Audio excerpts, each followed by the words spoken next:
përbes është koha që me diskutu seriozisht edhe me heq dorë nga mentaliteti bllokues. Qytetari e ka thënë fjalën e vet për herë të tretë, e ka thënë fjalën e vet qartë, fituesi i këtyre zgjedhjeve po shihet. Po presim rezultatet zyrtare, po presim certifikimin e tyre edhe po duat besoj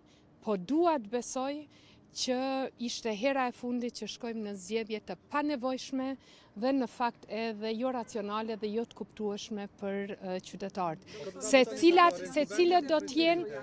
cilët do t'jenë hapat që do të ndjekim, atë do t'ulemi së pari brenda koalicionit dhe do t'i diskutojmë dhe pastaj do t'ulemi të diskutojmë edhe me partitë opozitare, edhe do të jemi përsëri, do të jemi të përkushtuar dhe të angazhuar që të gjejmë mënyra për ta çarë bllokadën e krijuar. Po njeriu kur hyn në negociata hyn me vullnetin për të gjetur zgjidhje, të cilën unë nuk mund ta paragjykoj sot, sepse në bazë të deklarimeve në media, po duket sikur po të ngjashme i kemi pasur fatkeqësisht edhe pas zgjedhjeve të dhjetorit. Fatkeqësisht ne jemi të interesuar të diskutojmë me partnerët tanë potencial, pa diskutuar paraprakisht me mediat. Rendi e kërkon që me diskutu me njerëzit direkt, në vend që me ju dërgu mesazhe përmes mediave, edhe ne këtë rend do ta respektojmë edhe me seriozitet maksimal do të angazhohemi për të.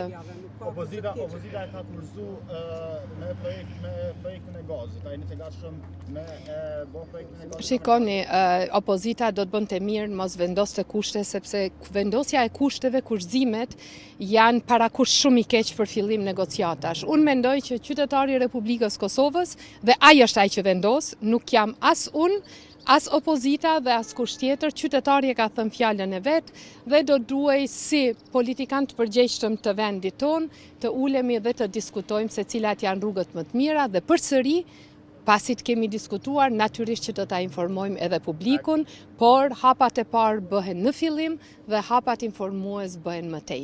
Faleminderit shumë. Paralajmërimin e ambasadës amerikane për gazin? Shikoni, ne kemi diskutime jo vetëm rreth gazit, por edhe rreth shumë temave të sigurisë me të gjitha aleatët tanë, jo vetëm me Shtetet e Bashkuara të Amerikës, edhe ne kemi treguar gjatë 5 viteve të fundit që me shumë përgjegjësi dhe me shumë seriozitet, jo vetëm që diskutojmë, por edhe marrim vendimet bazuar në interesin e Republikës Kosovës. Faleminderit shumë.